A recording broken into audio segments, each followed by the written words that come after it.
Hello everyone, आज का हमारा वीडियो साइंस से रिलेटेड होगा और हम लोग इम्पॉर्टेंट क्वेश्चंस जो होंगे साइंस के कुछ उन पर डिस्कस करेंगे।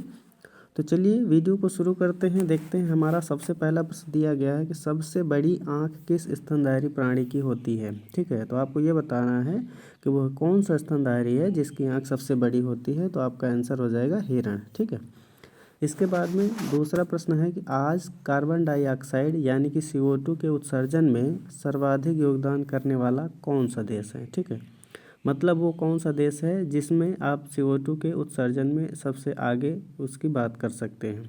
ठीक है, तो ये है आपका संयुक्त राज्य अमेरिका। ठीक है, यानी कि जो USA है ये सबसे ज़्यादा CO2 का उत्सर्जन करने वाला देश है। ठीक है, यही आपको बताना था। इसके बाद में क्वेश्चन नंबर 3 है आपका कि निम्नलिखित में से किस उद्योग में अभ्रक कच्चे माल के रूप में प्रयुक्त होता है। ठीक है, मतलब ऐसा आपका कौन सा उद्योग है जिसमें जो आपका अभ्रक यानी माइका है वो कच्चे माल या कच्चे पदार्थ के रूप में प्रयुक्त होता है। तो वो आपका है विद्युत यानी कि इलेक्ट्रिक आपका जो है फील्ड, उसमें आपका ये जो माइका है वो कच्चे राह या एक तरीके से बोल सकते हो कच्चे पदार्थ के तौर पर इस्तेमाल किया जाता है।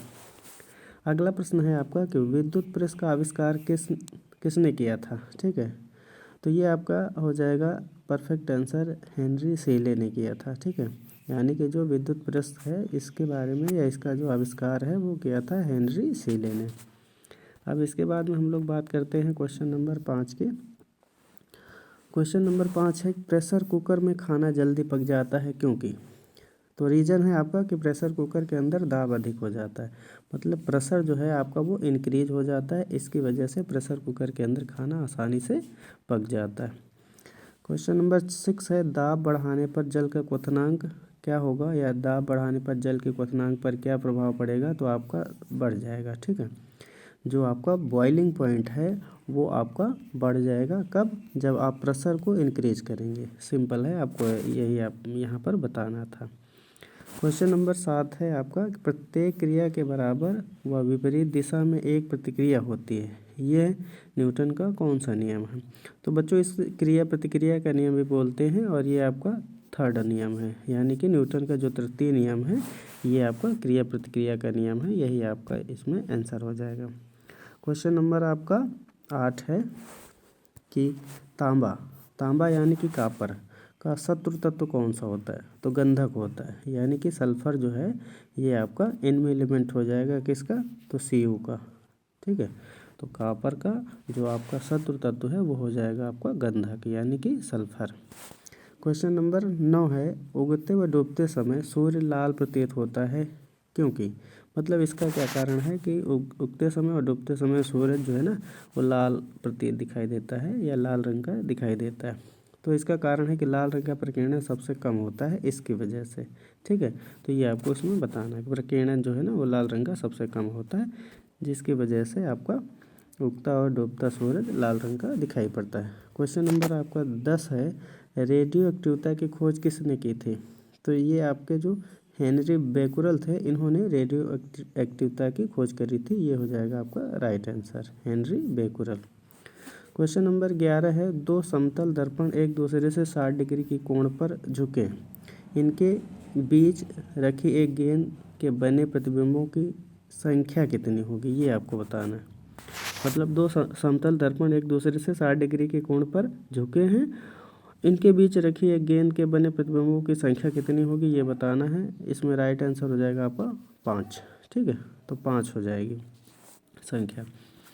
क्वेश्चन नंबर 12 है कि पानी के अंदर हवा का एक बुलबुला किस तरह बर्ताव करेगा या बर्ताव करता है।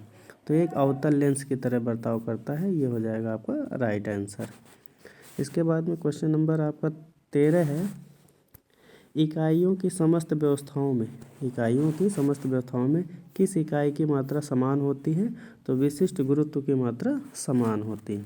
क्वेश्चन नंबर 14 यदि कोई मनुष्य समतल दर्पण की ओर 4 मीटर प्रति सेकंड की चाल से आ रहा है तो दर्पण में मनुष्य का प्रतिबिंब किस चाल से आता हुआ प्रतीत होगा। तो ये आपका जस्ट डबल हो जाएगा, 8 मीटर प्रति सेकंड की स्पीड से आता हुआ समझ में आएगा। क्वेश्चन नंबर आपका 15 है और ये क्वेश्चन नंबर 15 आपका है कि कारों, ट्रकों और बसों में ड्राइवर की सीट के बगल में कौन सा दर्पण लगा होता है। ठीक है, मतलब जो गाड़ियाँ होती हैं उनके साइड में कौन सा दर्पण लगा होता है ये आपको बताना है। तो उत्तल दर्पण लगा होता है। ठीक है।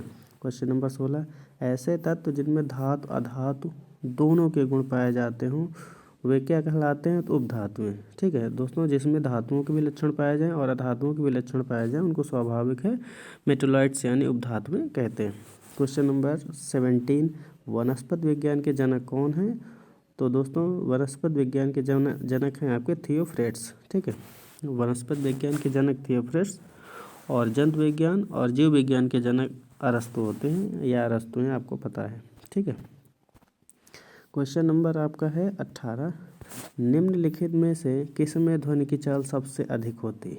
तो जो स्टील होती है ना, इसमें ध्वनि की चाल सबसे अधिक होती है, ये आपको बताना है। इसके बाद में क्वेश्चन नंबर आपका, आज के वीडियो में बच्चों बस 18 क्वेश्चन पर बात करते हैं क्योंकि क्वेश्चन नंबर 19 आपका अधूरा है। तो आज हम लोगों ने टॉप 18 क्वेश्चन पर बात करी और ये सभी क्वेश्चन इम्पोर्टेंट हैं, आप इनका रिवीजन कर लेना। फिर मिलते हैं नए टॉपिक के साथ। और वीडियो को आप लाइक कर सकते हैं, शेयर कर सकते हैं, सब्सक्राइब कर सकते हैं और कमेंट भी कर सकते हैं। तो आज के वीडियो में बस इतना ही। Thank you very much.